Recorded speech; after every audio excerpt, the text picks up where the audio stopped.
The cold wind of early winter swept through the empty streets of Detroit as Marcus Johnson pulled his worn-out jacket tighter around his body. At 54, life had not been kind to him.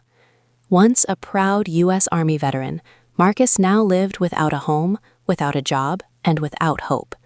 The city that he once served had turned into a place where he was invisible, just another homeless man, sleeping near old buildings and abandoned corners.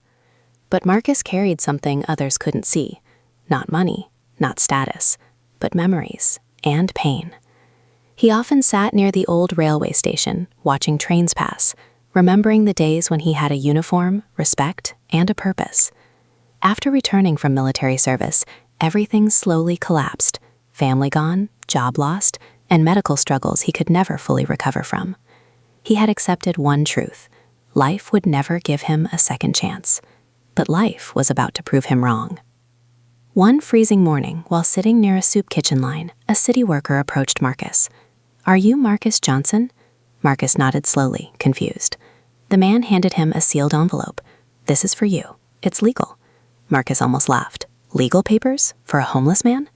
But something inside him told him to open it. Inside was a letter that changed everything. It was from a law office in another state, and it said something unbelievable.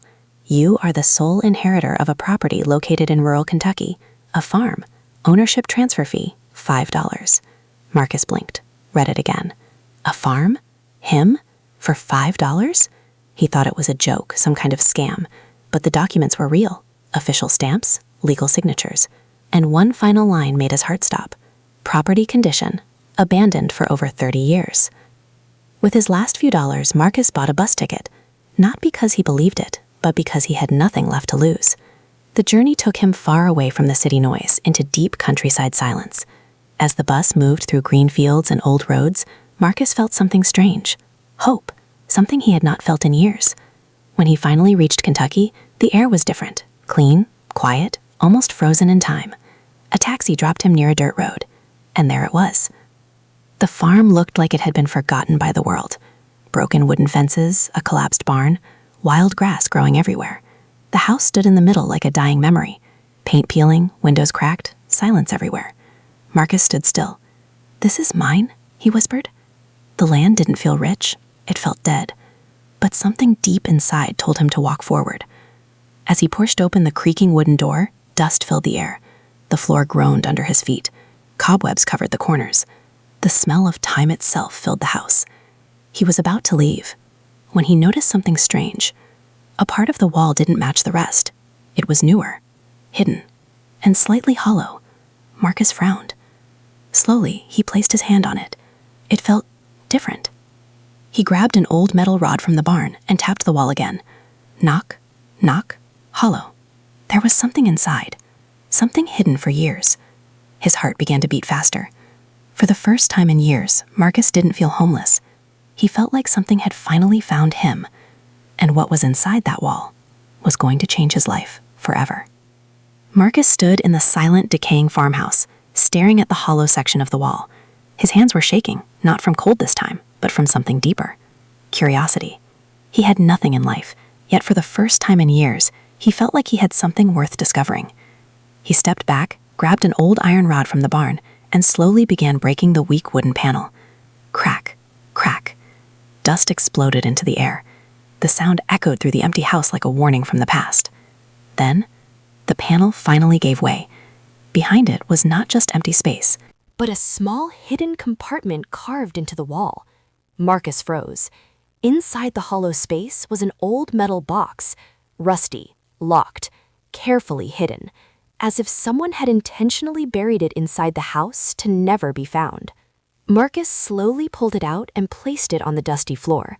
It was heavier than expected. On top of it was an engraved symbol, faded but still visible.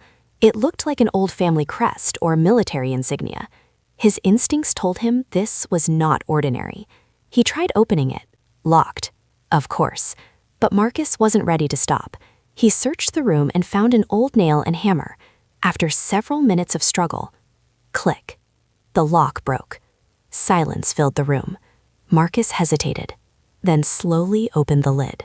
Inside the box were old documents, yellowed papers, photographs, And something far more shocking: stacks of hidden cash bonds and property deeds. Marcus blinked in disbelief. This can't be real. But it was. There were bank certificates from decades ago tied to land and mineral rights under the farm property. Some documents were marked with government seals. Others had handwritten notes.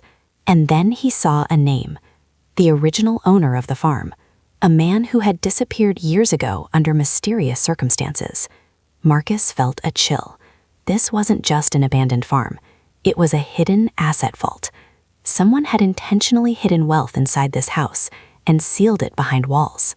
Among the papers was a letter, sealed in wax. Marcus carefully opened it. It read, "If you have found this, then the truth has finally reached you. This land is not what it seems. There are things buried here that powerful people tried to erase. Trust no one who asks about this property."